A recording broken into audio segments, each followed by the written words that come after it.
Morning. Thank you all for being here. Today's panel that we are having is called Smart Shifts, Digital Transformation in Sustainable Destination Management. I see a few people over there at the door. Please come inside. We have a lot more seats. Please don't hesitate to come in.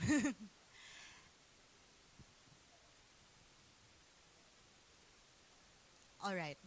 Then I will start opening. Hello, everyone, once again. Welcome. My name is Patis Talawe, and I am the Director for Training and Support from Green Destinations, and it's a pleasure to have all of you here, and thank you for being here in this panel. This session is about how digital transformation is reshaping sustainability efforts in tourism.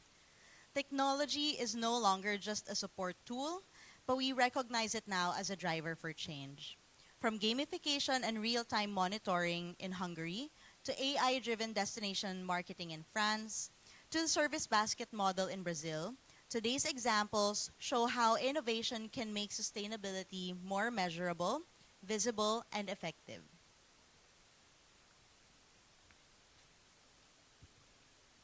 Our first presenter today is Luc Bial. He is the director. He is the director of the Tourism Management Institute from Excelia Business School here in France. He will reveal how AI and Greencast are transforming destination marketing by analyzing traveler reviews and DMO websites. He will show how AI uncovers the real perceptions of sustainability, whether certified or not. His session will highlight how data can help DMOs measure and communicate their true sustainability impact. So without further ado, Luc, you have the floor. Thank you, Petit.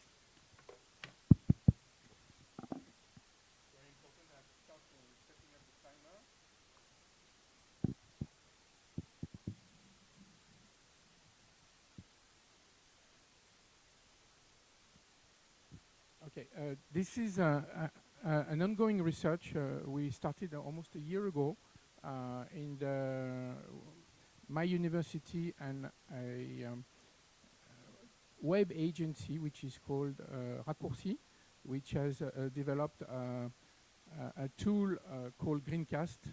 You might have seen it, they have a booth there. As an academic, this is academics are very opportunistic actually, because some of my colleagues, we struggle very much to obtain qualitative data to observe phenomena and make the research progress. So welcome back, everyone. So sometimes we... Thank you for coming to join us. Hope you're all... we're being hijacked by the microphone of Darcy. Darcy is a good friend, but there are limits to friendship.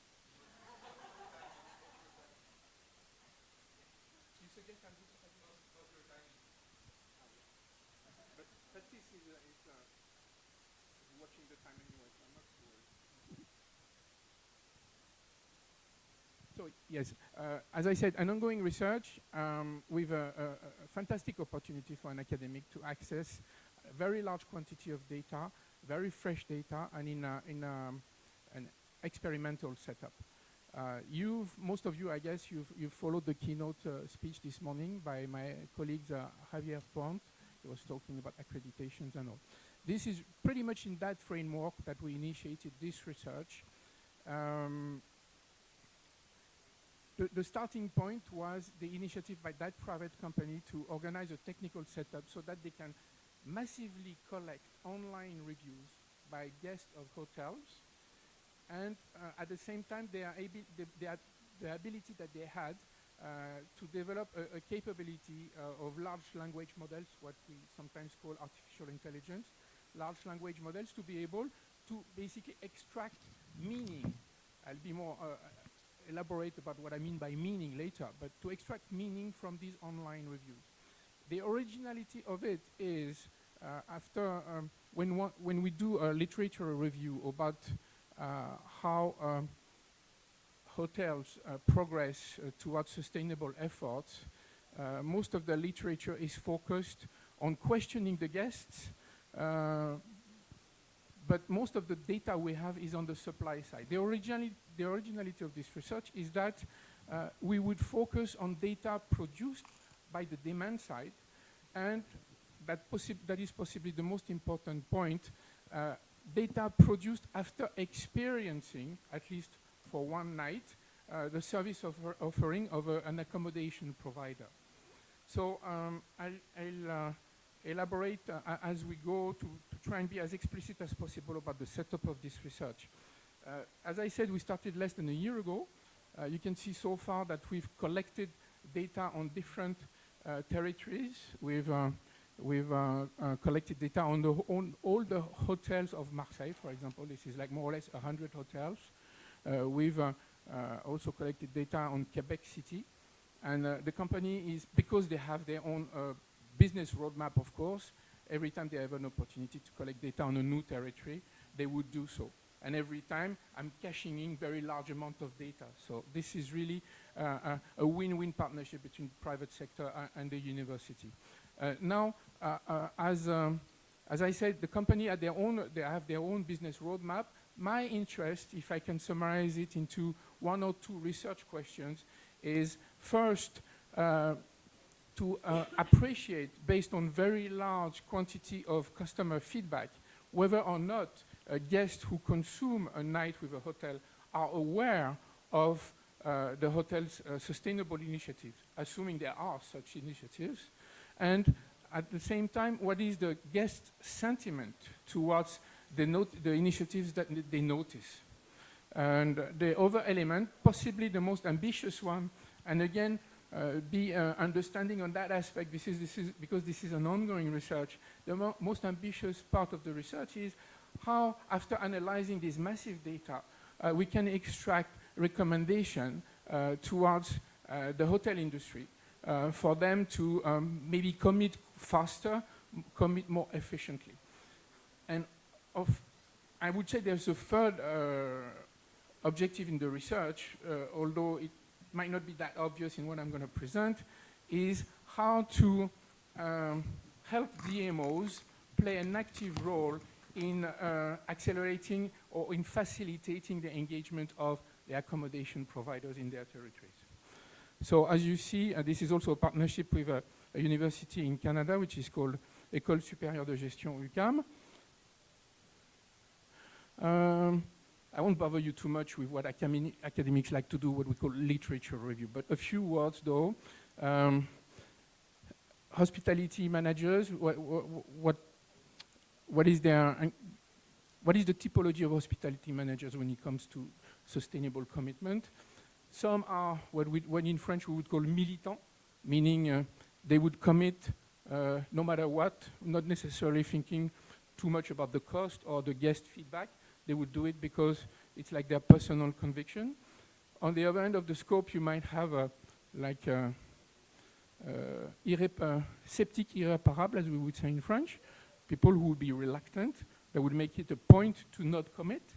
And we would have in the middle what we might call in French the soft belly, le ventre mou, people who might be a bit undecisive, who would be pondering the pros and cons, who would be scared a little bit about the cost entailed by this or that green effort. Obviously, this is that part of the hotel population that we're the most interested in. To understand what could be the drivers that help them commit, possibly show them best practices.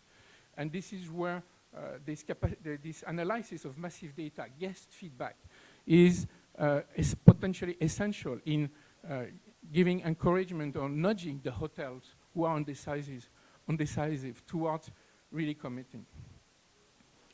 So, yeah, as it is written here, it might be a bit oversimplifying, but one might want to say that hospitality managers are in favor of sustainability efforts, provided it gives a return on investment. They have to gain from that. So that could be energy saving, water saving. So on the bill, they would spend less money.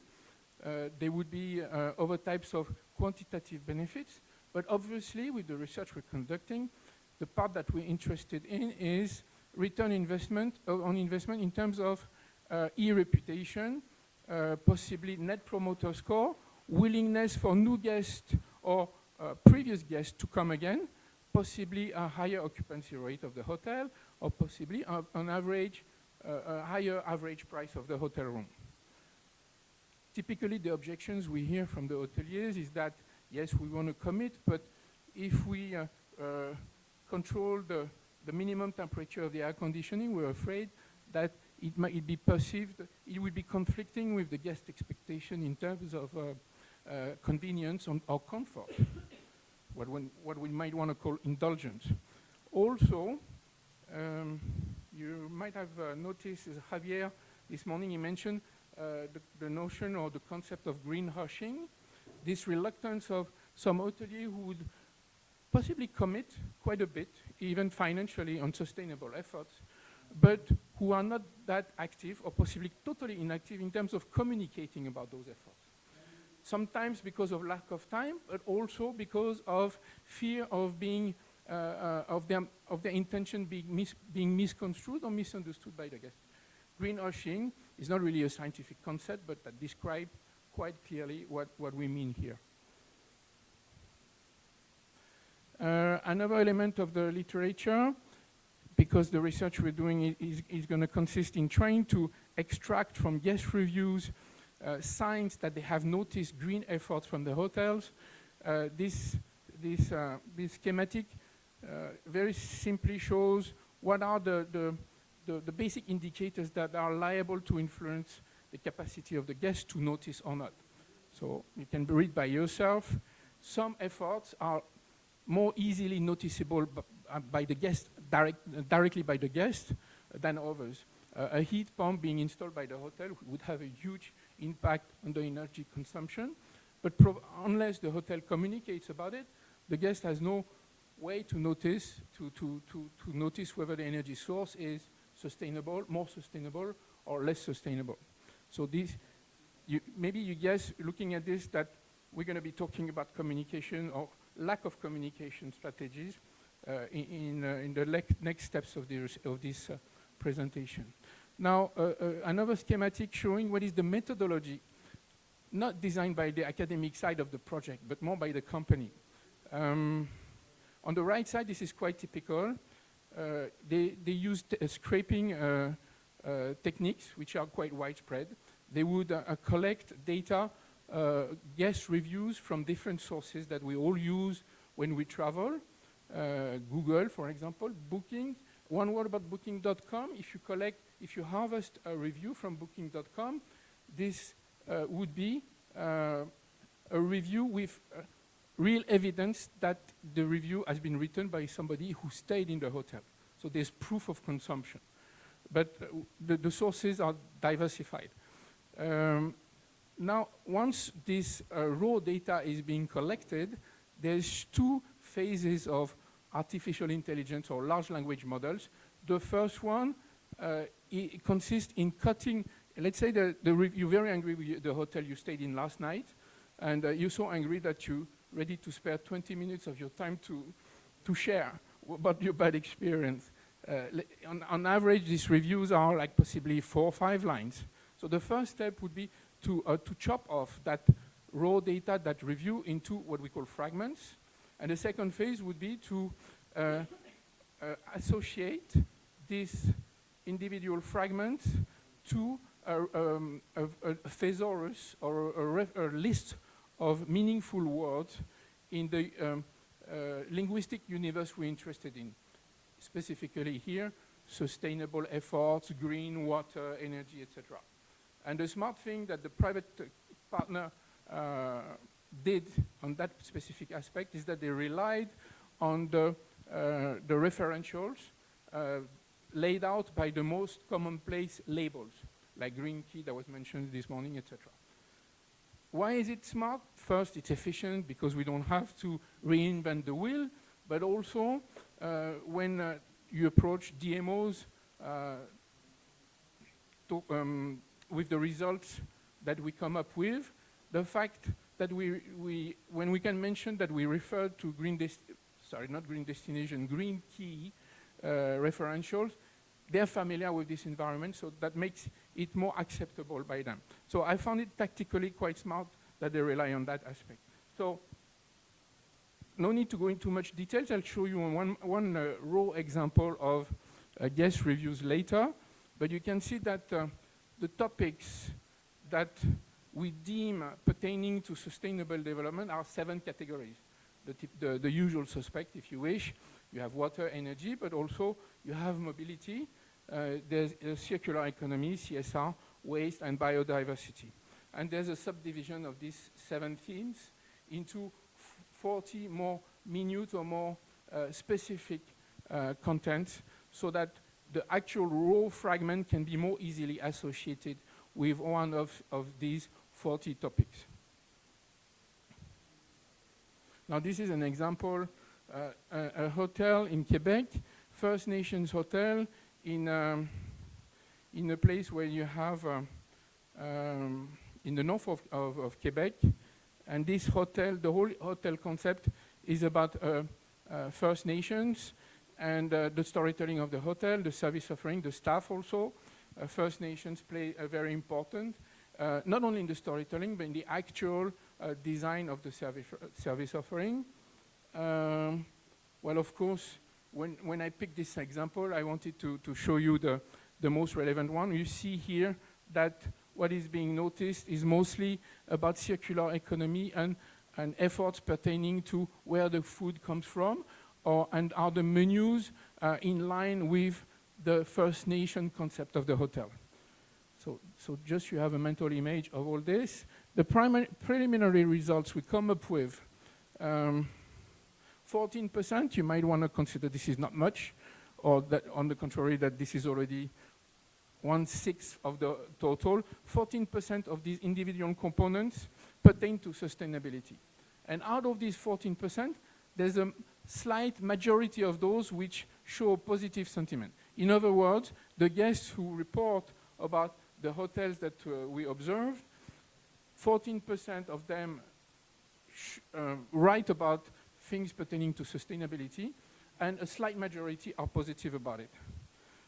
Regardless, one needs to notice that when they refer in their comments to a sustainable effort, this is not always positive.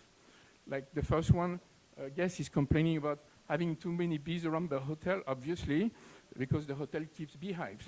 Or possibly more problematic, hotels, especially in south of France, where the temperatures can go high in the summer, you would have guests complaining about the aircon in the room being pre-programmed to not go lower than 20 degrees, for obvious reasons, because the hotel is being committed in that direction. The third result is possibly the most unsettling, although when you hear about it, you would think this is quite obvious. Some green efforts we find generate a stronger cost-benefit ratio in terms of positive reputation. In a nutshell, what I mean to say here is we focused on 2 hotels, comparable size, spa kind of service offering, 4-star. One that I know very well is doing huge efforts in terms of energy production, waste management, specific labels and all, but he doesn't communicate at all about that because it's not in his DNA. The other one, very smart, they have a small kitchen garden next to the hotel. They might produce maybe 10 kilos of fruits and vegetables per month, but in the menu of the breakfast, they're communicating very much about that. Like the tomatoes that are being used are from our kitchen garden. But this is a 100-room hotel. I don't know if with 10 kilos of tomatoes, for example, a month, you'd be able to actually cater for 100 guests. So you know what I'm saying here. There's a learning process from the hotelier side. Some very smart see that the cost benefit of such a specific effort, the ratio is much higher with minimum investment. Whilst what is at stake, the sustainable development goals that we have, what is at stake, would be more towards other type of efforts rather than having a small kitchen garden. So what is problematic at this stage in the process of our research is that we find that, yes, we have hotels that do a lot of efforts, but that are very bad at communicating about that for many different sets of reasons. But for the efforts to be visible and appreciated by the guests. Communication is absolutely essential. And we think this is possibly one of the DMO's role to help these subcategories of hotelier to be more proactive, more aggressive in terms of communication. Now, possibly the most touchy part is to try to nudge the hoteliers that take the easy way, just growing tomatoes on the side of the hotel, to leave the easy way and commit more towards more meaningful efforts as well. Well, that is basically it. Possibly the word of conclusion would be that this setup that we have is possibly the most cost-effective way of compiling feedback information about a given territory's accommodation provider's effort or lack of effort. So the cost argument against saying we don't want to do this because it's going to be too costly, we don't have the manpower and all. What is being set up here is a fantastic argument against the cost argument for that. Now the thing that still remains to be built is how we translate our analysis, the results that we find on specific individual hotels, but also clusters of hotels in a destination, into the proper nudging messages, the proper suggested strategies, and again, possibly the DMO's responsibility or other stakeholders, how to help hoteliers to bear the financial cost of what would be the most meaningful efforts. Thank you for your patience and time.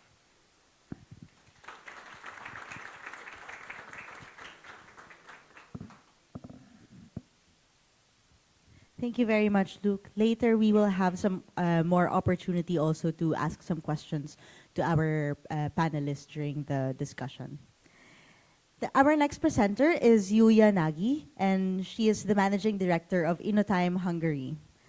Yuya will present iDest, a platform that helps destinations translate sustainability standards into measurable action. She will highlight its monitoring system and new gamification module for engaging visitors. Her case will show how structured tools can turn sustainability goals into concrete local impact. Without further ado, ladies and gentlemen, please welcome Yuya. Thank you very much.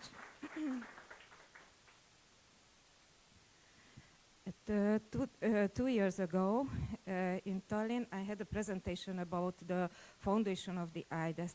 After that presentation, I got many feedbacks from the participants. I'd like to say thanks for it.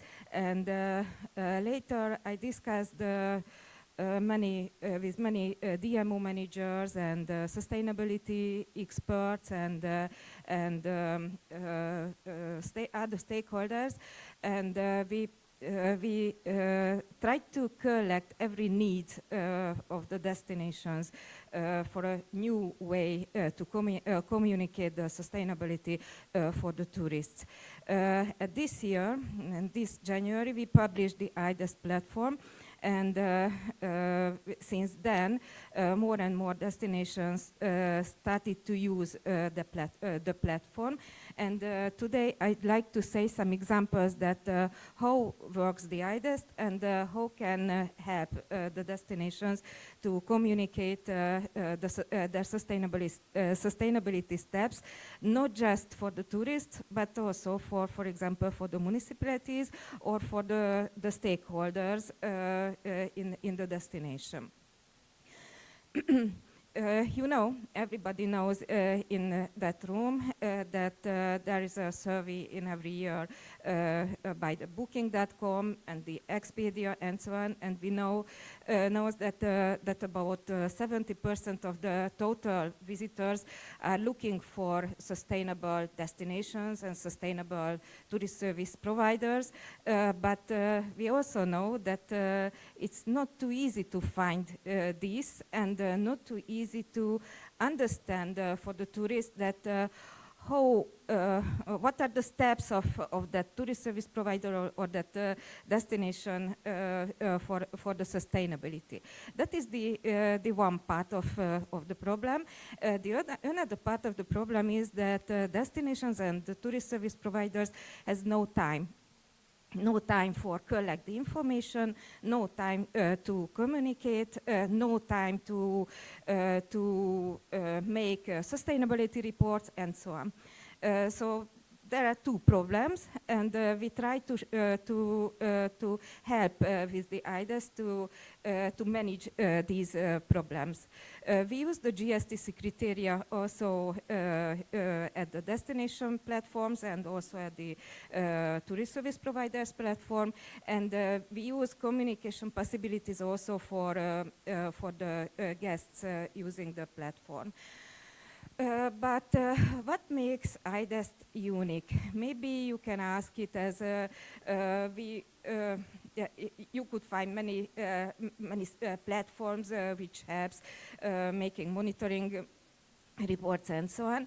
I think that I'm the mother of the IDES, so sorry, but I think that it's not just a platform. It's an infrastructure, a digital infrastructure, which can help all of the parts of the tourism ecosystem.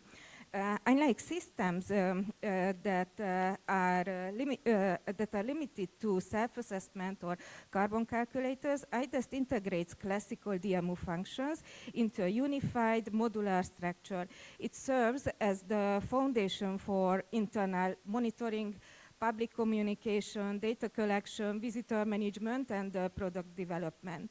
Destinations can build their own standalone portals on top of IDEST, fully branded, multilingual, and integrated with their local and regional systems.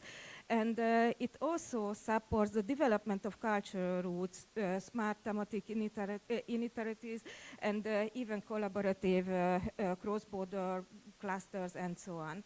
It combines structured data, complex benchmarking, and real-time analytics, empowering all stakeholders, the visitors, the service providers, as also the DMOs and policymakers.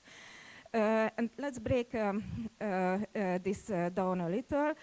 For destinations, the IDEST offers a standard destination kit with templates, checklists, integration protocols, and translate GSTC into local action. It offers an internal monitoring system with many indicators across GSTC pillars. It aggregates, anonymize the data which comes from the tourist service providers, and it also can use those anonymous data which comes from the visitors to the platform. So that means that finally the destination will got a complex picture about the whole destination, and every stakeholders and every part of that tourism ecosystem's sustainability steps.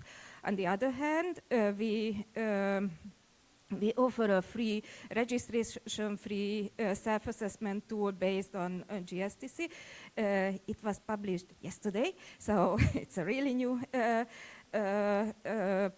part of the IDEST, and we gives information about the SDG alignment, feedback, and performance overview.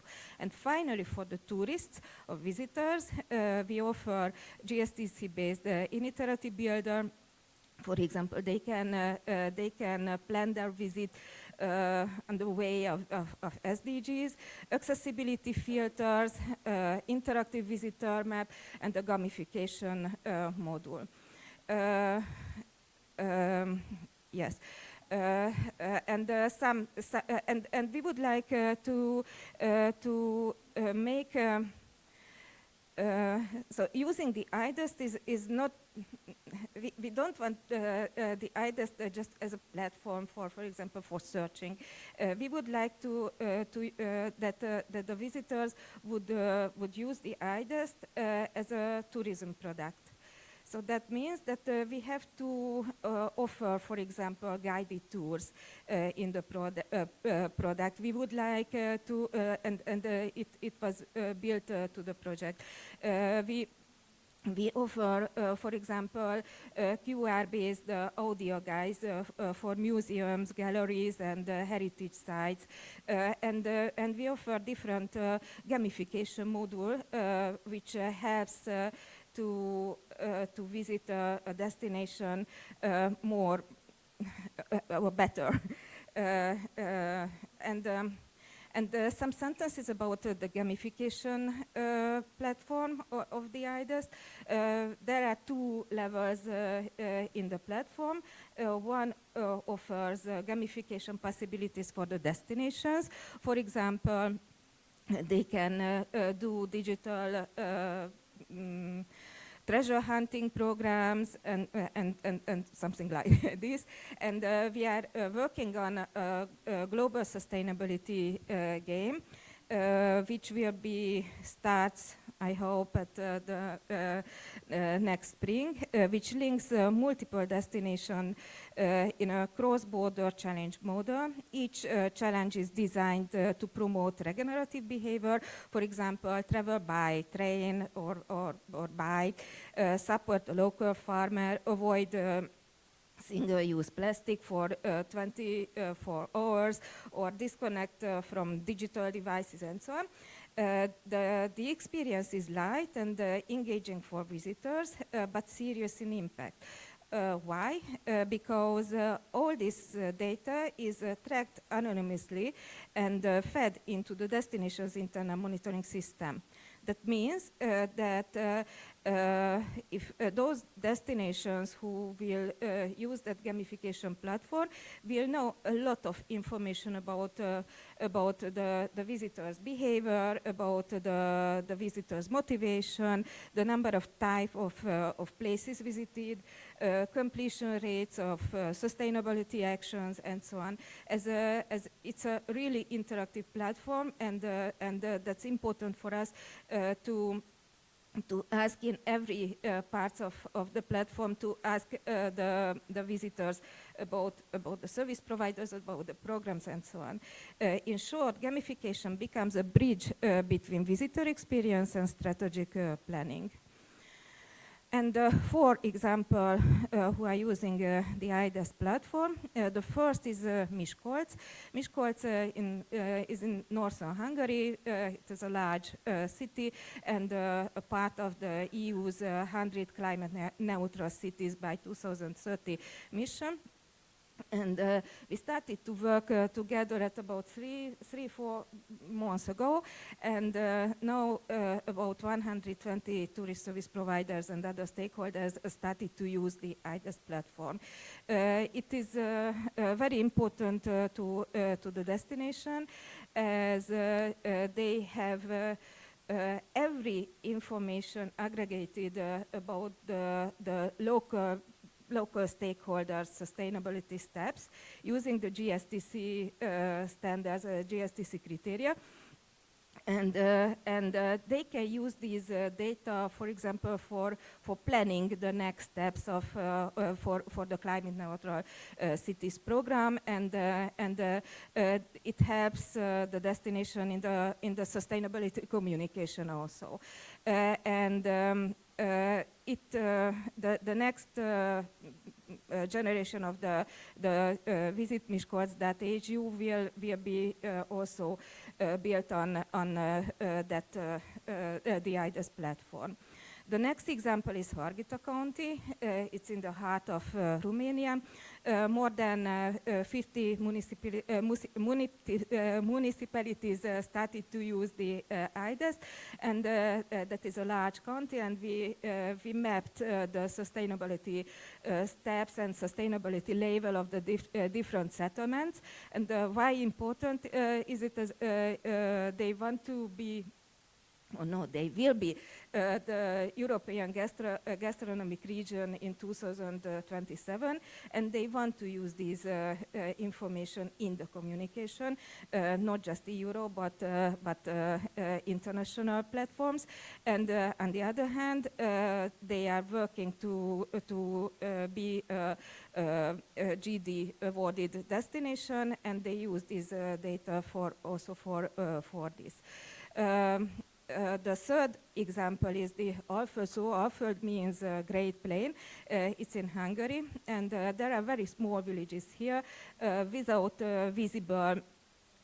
visibility of them, but using the IDES, they edited different cultural roots, and we tried to make visible those small settlements which are not was visible in the past.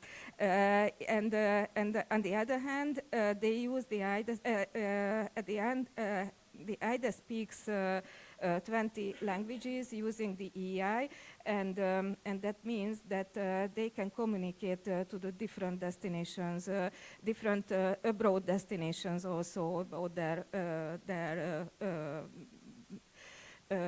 possibilities. The fourth example and last example is the CrossDest project. That is a Slovenian-Hungarian Interact project, and 2 Slovenian and 2 Hungarian destinations take part in that program.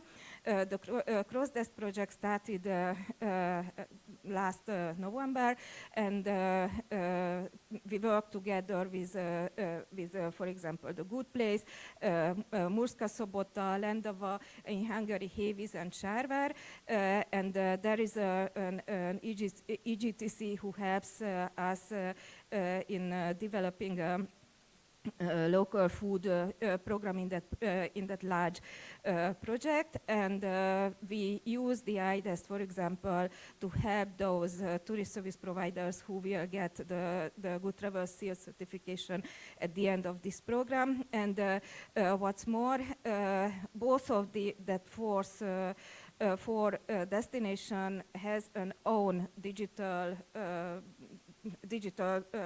tourist product development in the project, and we started to collect the data from these projects also. So that means that the IDES can communicate with other programs, and we hope that we will get information about the sustainability steps to the European tourism databases also.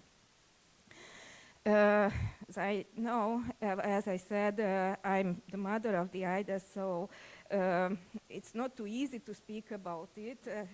But I think that the IDES can help us build the kind of tourism future all we want, inclusive, resilient, data-driven, and deeply rooted in place. Thank you, and after I'm waiting for the questions. Thank you very much. Thank you very much, Yulia. Our last speaker for this morning's panel is Everlisi Mesas Valerio, and she's a master's student from the University of São Paulo in Brazil. Everlisi will share the Service Basket Initiative in the Serra do Itaqueri tourist region in São Paulo. She will explain how cultural heritage, agroecology, and community services are integrated into regional tourism. Her talk will show how collaborative action and policy engagement strengthen destination identity and sustainability. Without further ado, Everlisi, you have the floor. Thank you, Beatrice. Just a moment, I will get ready. One moment.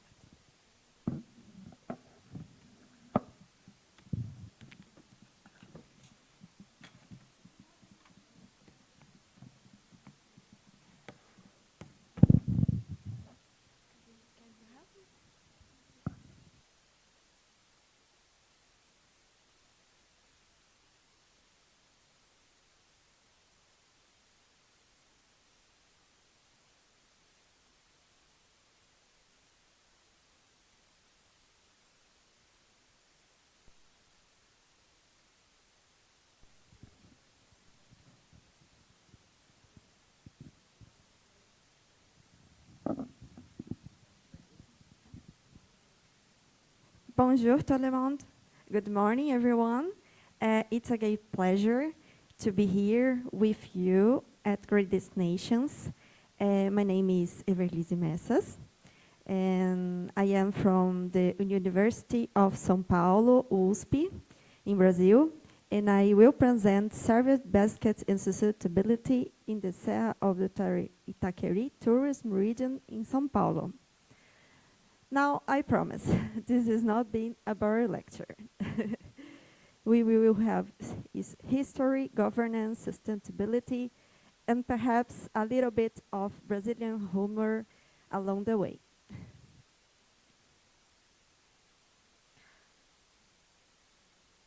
Recently, we create a social society organization of public interest that united all 15 municipalities of Serra do Itaqueri. Imagine, 15 mayors around the same table. Yes, sometimes it feels like a football match than a governance meeting. But at least nobody gets a red card. The main challenge, however, is communication. Each municipality has different priorities, so governance is the key to making joint acts effective. The concept is to integrate local identity with digital transformation, or as we say in French, mélanger le traditionnel avec le numérique. And just to be clear, the goal is not to be replace people by machines. Technology is here to promote the region and support sustainable development, not to put us out of our job. The history starts of this region in 2007 with national and regional programs.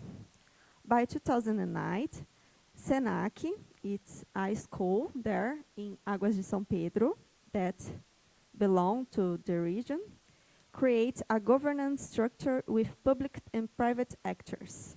In 2011, the first regional tourist master plan in São Paulo was born. Since then, institutions such as SENAC, SEBRAE, that is Brazilian Micro and Smart Business Support Service, create a governance structure with public and private actors. EPSED and MSTED have supported as well the progress. Governance in Brazil, I must say, sometimes takes longer than Brazilian soap operas, but with much easier endings. Today, Serra do Itaqueri has 15 municipalities and more than 100 attractions. We have hot springs, waterfalls, cultural heritage, rural traditionals, gastronomy, adventure sports, you name it. The region also has 8 conservation units and 2 especially protected areas. And private investments commitments are already over 300 million US dollars, or about 208 million euros, enough to buy, well, a life supply of French wine or Brazilian coffee, depends on your preference.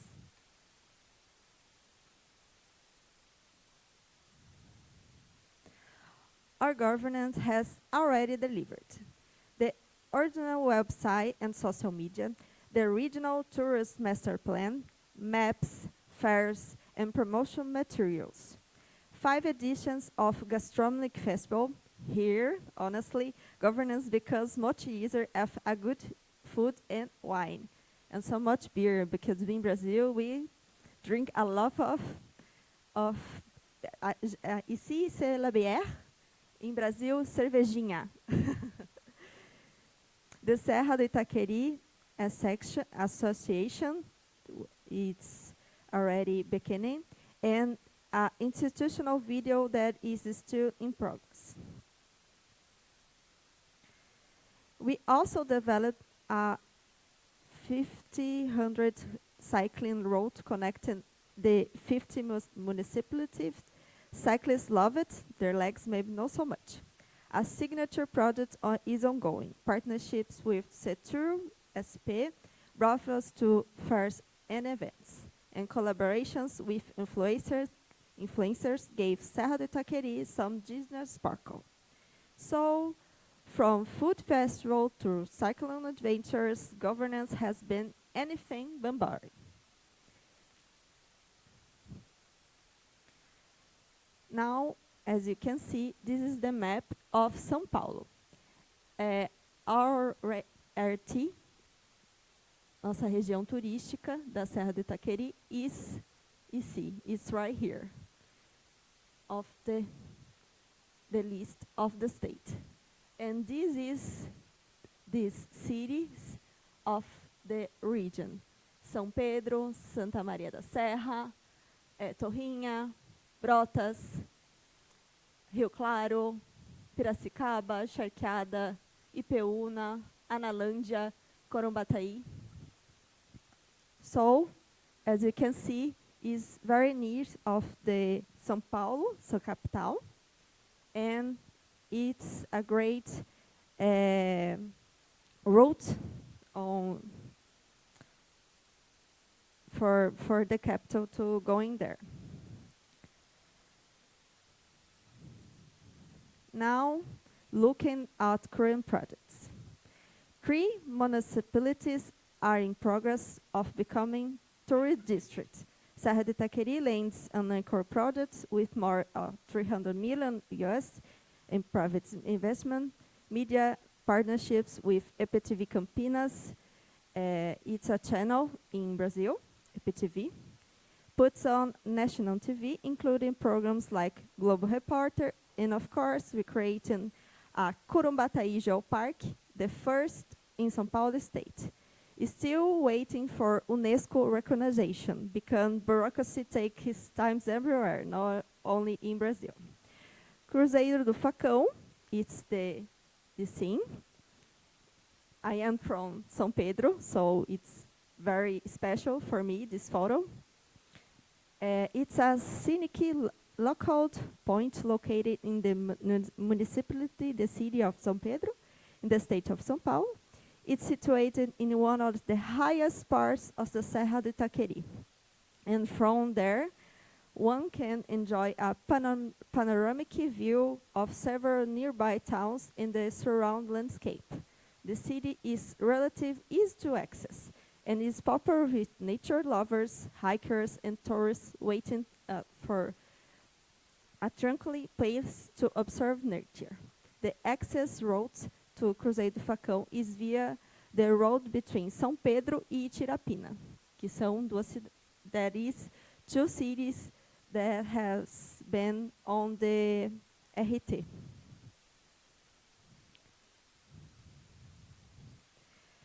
Parque dos Saltos, it's a public natural located very close to the downtown of Brotas, and the state of São Paulo. It's notable local attraction, often considered a postcard of Brotas because of Jacarapepira River flows through it, forming rapids, waterfalls, and small cascades right within the city perimeter.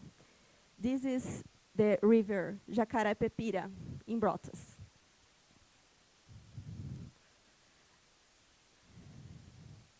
A Praça Doutor Otávio de Moura Andrade is a public square in the center of Águas de São Pedro. It's here.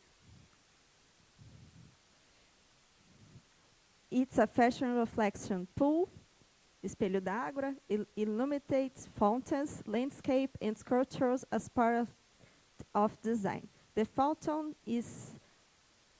are lit at specific times, giving the site a particularly beautiful view effect at night. The square was revitalized in December of 2008 in a partnership between the public sector and Senac SP.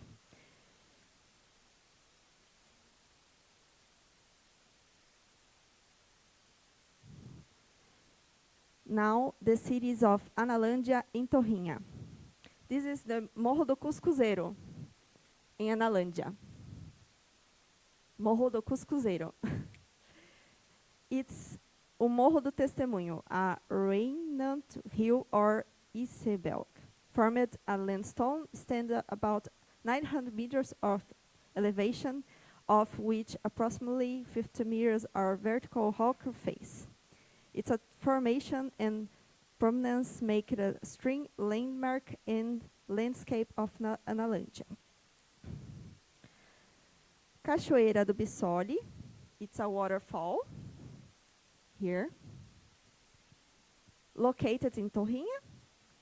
It features a vertical drop about 76 meters. The waterfall lies within a preserved area of Atlantic forest in region known as Encontro das Águas.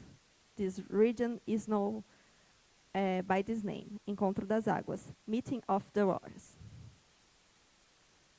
Each municipality is special, brought us with adventure, Águas de São Pedro with hot springs, Piracicaba with culture, São Pedro with nature. Together they form a mosaic of attractions like a box of macarons. Each flavor is unique, but together simply is irresistible. Sorry.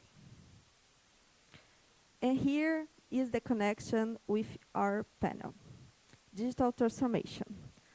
Our digital tools, the websites, social media, maps, apps, video, are not only in promotion. They are governance instruments building a digital identity for all 15 municipalities. The next step is the Geography Information System, or GES. With GES, we can map attractions, infrastructure, and investments, supporting better decisions. So yes, digital transformation is our bridge. And let's be honest, sometimes a digital map works better than asking for a local for directions. Unless the local is your grandmother, then you will get beautiful story, but probably will get lost. To conclude, Set de Tarikeri shows that digital transformation is about connecting people, not replacing them, and about building one collection region through governance, geographical indications, collective brands, and innovation. By combining identity, technology, and cooperation, Serra do Itaqueri is become a smart destination. Merci beaucoup. Thank you so much for your attention. And if you ever visit Brazil, please come to Serra do Itaqueri. We will welcome you with waterfalls, good food, and yes, plenty of coffee. Merci. Thank you very much. And now I call on the speakers to please sit down with me for our panel discussion.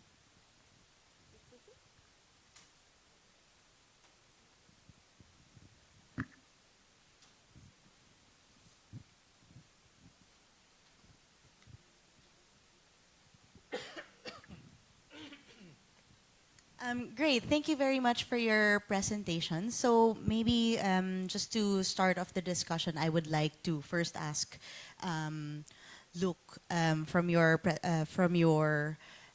presentation earlier about this research. I would like to ask actually whether this research has already been published and who has or who did you communicate or share this research to, and how did they respond to it actually? It hasn't been published yet. Actually, this is an important question because the method we initiated was a little bit exotic. So I did present this research 3 times at international conferences. And as in academic conference? Yes, academic. And I was actually quite nervous to get the feedback of the colleagues about how we collect the data, the relevance of relying on e-word of mouth as reliable or dependable information about guest experience and things like this. Well, I can say the feedback is quite positive, but that would be bragging. So maybe that was not the point of your question either. Yeah, because my follow-up question was going to be, how would you actually refer this back now to those hotels who also responded to that, but also more importantly to the DMOs, because as from your conclusions, no, like these are some insights that the DMOs can actually use for supporting these hotels. Well, initially, the design of our research was planning a second phase where we would, as academics, coordinate panels of hotels to try and collectively analyze the guest feedback and explore what would be the most cost-effective but also most impactful strategies in terms of sustainability. And one of the colleagues, there was an international conference in Paris last end of August. She said, you shouldn't bother about the second part. This is for the DMO to take over. And that was kind of a reality check. And I think our priority on that second phase is maybe not to interact directly with hotels, but with the DMOs themselves. They, at least in France, I'm sure it's the same in many countries. One of the missions, the key missions of the DMOs is to, in France we call it club ingénierie.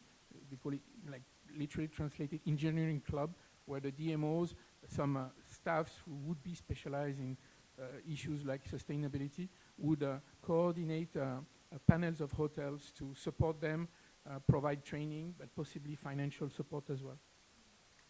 Thank you. I'll come back to that a little bit later, but first I would like to ask Yulia, with your platform, I would like to ask, how has been the response, from the visitor behavior? Like you talked a little bit earlier about the iDesk as a platform also for tourist products, and that there's a public-facing aspect to it. So I would like to know what has been the response from the visitors. How about, can you tell us a little bit more about the usage of this public-facing part of it? What was the response from the tourists, but also the response from the DMOs? How did this help them? So when a visitor starts to use the iDesk, they can, there are different filters and search possibilities at the platform. So for example, they can plan that trip using the different SDG goals. So you can plan your trip if for the first SDG, for example. So that is one feedback for that is one feedback for the visitor. And the another thing that we try to gives information using the SDGs, using the GST criteria, and using the green destination and good traversy criteria in the communication. That means that there is a large multi-search platform behind the iDesk, and we try to help them to find the best places if they want to be sustainable or responsible. The third thing is, I think the small steps can be the best steps for make the tourist responsible, or have the responsibility of the tourist. That's why that we try to communicate not just the large things, but those small activities of the tourist service providers, which can help the visitors to find the best places. So, for example, selective waste and so on. So we try to help communicate these small steps and help the visitor to find these possibilities. And I hope that if we are thinking about these small steps, we can make a large global change in the behavior. Thank you very much. Speaking about communication, and I think this also would be a question going back to Luke, no? Because you mentioned earlier that some of the insights that can be derived also from the research that you made would be about communication to guests, improving their communication. So what are some of the similarities that you might be seeing with, you know, how they're using this platform from the iDesk and how you're using AI to actually improve the communication to guests? Well, typically when you, I don't know if there are any hoteliers in the room, on the floor. No hoteliers, so I can talk freely then. I've been doing that for several years, randomly interviewing hoteliers about their sustainability strategies and specifically how they would communicate about that. And quite often the feedback I would get would be placating messages in key parts of the hotel or in the room, like the bathroom for saving water. But most of the time, these are like injunction kind of messages, like save water, save the planet, all the things we're used to. Of course, it would depend on the type of hotel we're interacting with. And this is referring to what was said earlier this morning in the plenary session, whether the hotel is part of a group or whether it's independent. What I observe is that, of course, initiatives are much more systematic and standardized in chain hotels, but kind of counterintuitively as well in these group hotels is the hierarchical dimension which can be interfering sometimes. If I want to clarify, Accor Hotel in Tours, on the Loire Valley, the city of Tours, several hotels are part of the Accor Hotel group. As it was mentioned earlier, Accor Hotel Group the corporate strategy of the group is quite straightforward and quite powerful towards certification and all. So we did observe things that were basically initiated at corporate level. But when you interact with the manager, who is sometimes not the owner of the establishment we are in, we can see some discrepancies between what is declared sincerely by Accor Corporate and what is being actually conducted, operated, enforced on a daily basis. Definitely the field of communication is a subject per se. This is probably the next phase of the research. There's the where you communicate, how you communicate, and possibly the moment at which you communicate as well. We all well know that some elements of communication can be quite counterproductive. A moralizing kind of message possibly can clinch the opposite reaction from the guest, things like this. This is possibly the most important part of the research that is ahead of us, and it's quite scary perspective actually. Yes, but definitely, at least from the Green Destinations experience, this is something that a lot of DMOs are actually looking for. Like, this is like information and the guidance that they also need, because sometimes, even from the DMO level, they also struggle to provide that guidance to those hotels because they also don't know what to say. So like, these insights, I think, are very, very valuable, as you were saying. If I may add, since you mentioned the DMOs, it was mentioned earlier today as well that DMOs, there might be a few here, so I'm going to choose my words. DMO are kind of sometimes like to compare themselves with other DMOs in other destinations as well. So definitely, and the way the data or communication is being aggregated at the destination level, possibly in quantitative scoring besides the textual comments that I showed, more like aggregative score, pretty much like what we have in marketing, net promoter scores and things like this. This is, forgive me for the word, but sometimes it can be like an obsession at the DMO level. So this is for them to manage. Of course, this is their communication strategy. Yeah, basically, that's what I wanted to add on that point. Thank you. I go to Everleasy now. Yes, thank you. I go to you now. So like you mentioned earlier that you've been using like other digital tools aside from like social media, and you're aggregating data also to help create the through GIS also, and my question is, how are you using these tools to actually help maybe promote or even communicate more sustainability initiatives that you are doing in the region? Today, we are actually still in the beginning, but we are extending our studies for other cities because in Brazil we are very late to protect our areas and give the people and the products and the territory the importance that they deserve. So we are studying these tools and applying just now. So I can say to you that it's going to be replicated recently or in the next future in other places, but it's our goal.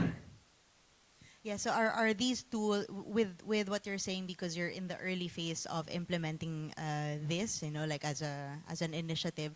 So would you be able to maybe tell us if or how important are digital tools or digital platforms in allowing the stakeholders and the different municipalities to collaborate together? I think that I can use an example of Piracicaba.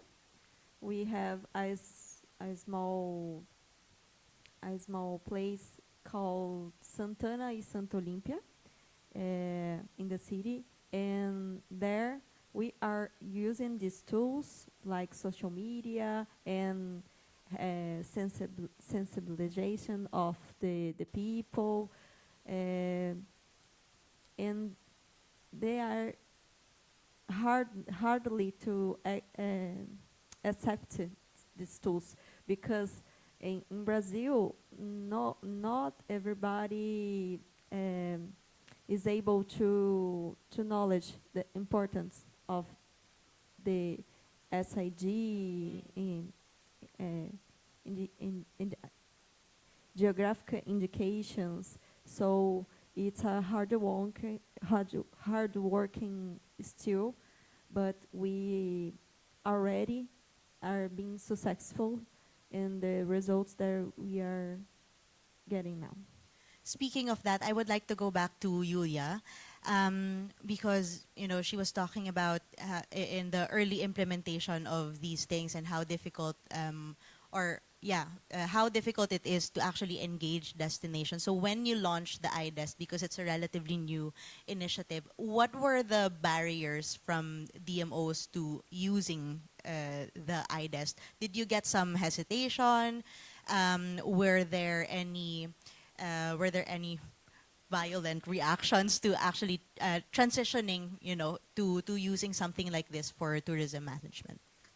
Yes, I think the most important question was that when we published first the questionnaire for the destinations, they said that, oh, how many questions?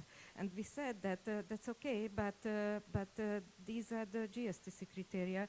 So if you fulfill the form and you taste yourself, that means that you will get information about what is your sustainability level now. And that was the first thing that that we had to tell all of the destinations in the first time that it's a useful thing, and they got information about their levels with objective on the way of the objective goals. So that was the first. The another thing is that the smaller destinations, villages and so on, has not too much capacities for developing the ideas. That means that we had to. I was destination manager for 20 years, so I know these problems. So there's a small team in our company who helps every destinations to find the answers for the questions in the questionnaire. The third thing is there are problems with the tourist service providers also, as the knowledge of digital tools is not too high, not just in Hungary, but as I said, we started a project in Slovakia and Romania also, and we had to realize that it's a problem to use the platform if it's not really simply, as the digital knowledge of the stakeholders are problematic. So we had to teach them, to show them that how they can use, and we are working on that how we can make the really simply platform to use it, as mainly we had to realize that the large hotels can use, for example, the booking.com or the other online travel agencies, and they develop their informations in these platforms, so there are no problems with them. But for example, with the guest houses, with the small attractions, there are problems as they can't use the digital tools. So we have to teach them that how they can use the platform.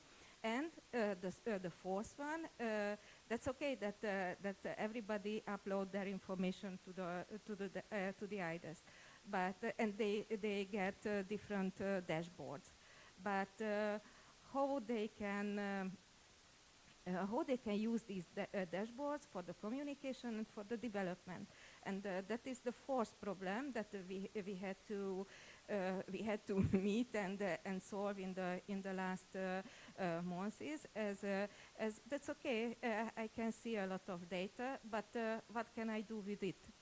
And it's not an easy thing, as large hotels maybe understand the data, but a small attraction, a small host or a smaller destination can't understand it. So we have to teach them also to use this data if they want to be more sustainable.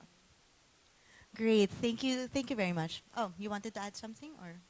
No, I just want to say that the app Smart Destinations in our region in Piracicaba, São Pedro, Brotas, it's a good tool to the tourists, and we got a lot of people to the capital going to there. So this tool is very important to us, and who resisted the destinations is the owners of the place, like enterprises, and also the Secretary of Tourism of these cities. So it's multiply governance that is going well in there. Thank you for sharing that. At this point, we have some time. I want to open the floor to questions from the audience. I don't know if anyone wants to ask a question to any one of our panelists for today.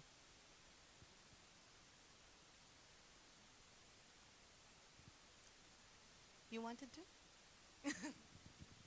You wanted to ask something? Yes, please.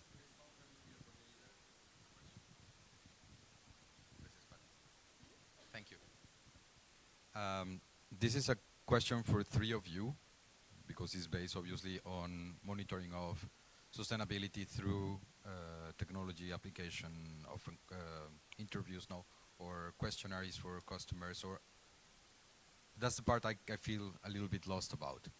But my question is basically how reliable is the opinion of a customer based on the sustainability of a business? That's my only question. Thank you. Wants to start answering?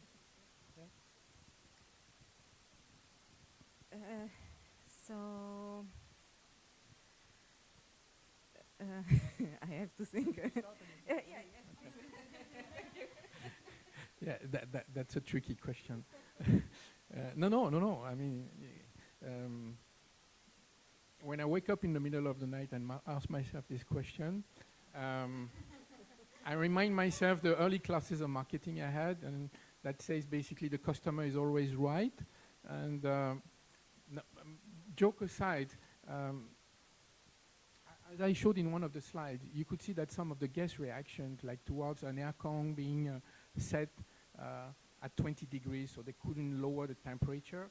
This is typically a case where there's a conflict between the promise for indulgence and comfort and sustainability effort. Then we would have, if we want to dig deeper in approaching that, we would have to appreciate that there are different types of customers. Some are more open, some are more proactive, some might be even pushing the hotel towards doing more things. The method I expose is very imperfect in many aspects. Like the golden card, when I defend the method we're doing, is that you can't find a cheaper way of collecting such a big amount of information, one thing. The second thing, what I think, although I don't have exact figures, what I think is the bulk of hoteliers who are still thinking, should I go, should I not go, how much is it going to cost and all. In their mindset, I'm oversimplifying, of course, it's not fair to them possibly, but in their mindset, if they see some kind of return on investment, some feedback, they might want to go towards more effort. And the feedback, of course, there's the financial aspect of return on investment, but what I'm exposing here is more like in terms of reputation and possibly more demand, possibly higher price and all. Now the tricky part of that, and this is the results we already find, is that the smartest guys in the room, if you wish, like, or the trickier hoteliers in the room, they find that with a minimum amount of money, you can maximize the reputation or the communication feedback, like the kitchen garden in the hotel that I mentioned and all. So it's very unfair. That would be, basically, I could stop doing the research now and basically write a paper and say, okay, you all start a kitchen garden, you communicate on your menus, and you have it.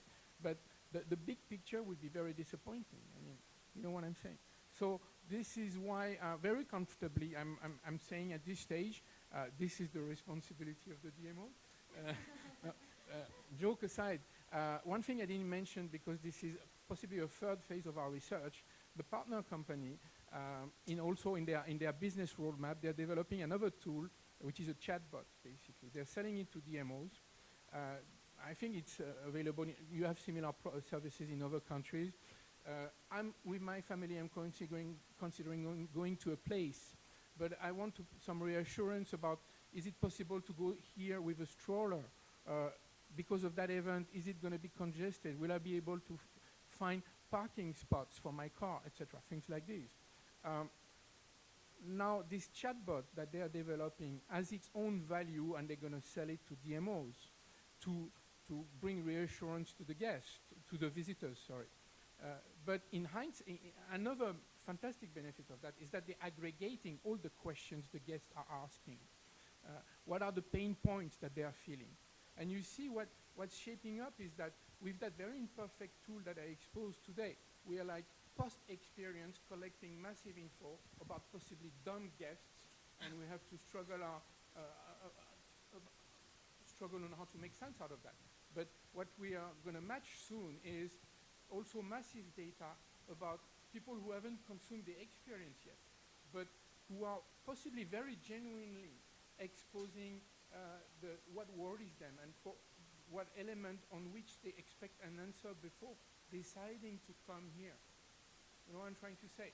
So I'm not saying that we won't be facing limitations similar to the one you mentioned, but we're going to be kind of able to circle around the guest to a destination or to an accommodation before they decide and after. So possibly very imperfect, but I don't see any equivalent to what's being built up. It's not like a back at you kind of answer I'm giving. It's quite exciting though. Yeah. But I get your point. At the end of the day, does the hotel need to do things, sustainable efforts, despite what the guests say? Or do we have to take a safer road in assuming that the hoteliers would be more likely to make an effort if they see some marketing feedback on the social networks. You wanted to add something? What he said.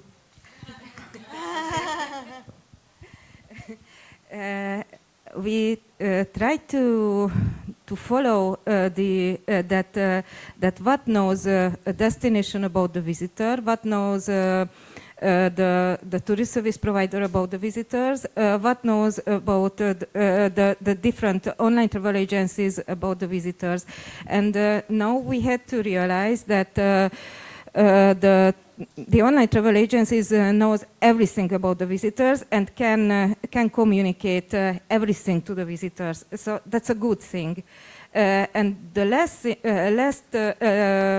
less information about the visitors are at the destinations now. So as they don't know the behaviors of the visitors, they don't know how they arrive to the destinations, and they don't know about the ways in the destinations, what the visitor goes.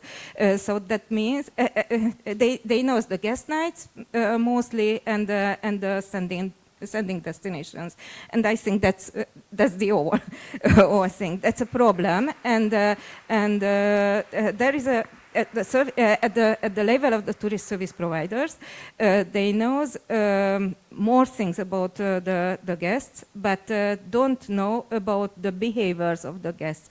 So and that's a problem when, for example, we want to tell a tourist service provider, hey, be a certified tourist service provider, and they said that why? As the guest arrives to me, and they don't know too much about that what was the way why the guest arrives to there, how many pages they visited, how many information started to collect about the destination and about the service providers, and for example with the IDEST we try to help for the tourist service providers to understand their guests, as maybe if they know more about and up to until the destination level, if they will know more about the guests, I think they will the behavior changes will start earlier at these levels. Thank you very much. So I'm now hearing that, you know, lunch is about to start. But would there be any further questions? Maybe a short one. Yes, please. To Julia, your product with the gamification now helping regeneration and that. How much it was also used in Romania? I guess, yeah.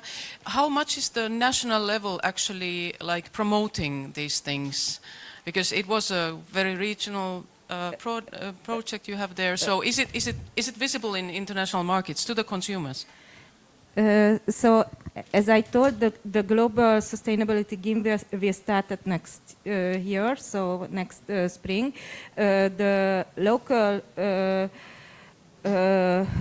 gamification programs was just started the last 2 months, so I can't tell too much about it as the platform was published just in this January, so we have just 9 months. Thank you for that. And with that, I think I can officially close this panel. So for me, one of the biggest lessons that I've taken from this really is how much information we're able to get now from using digital tools. No, we have learned now how much more information that we can get than ever, more than ever, you know. But I think what we still need to learn as an industry, and hopefully around here, what we can take is actually how to use this information to communicate. How do we really further how do we really use this information and data further into driving sustainability in our destination? So I hope you take those lessons, something for all of us to think about until the end of the day and until the future. So yeah, other than that, thank you very much for attending this panel. Thank you very much to our speakers.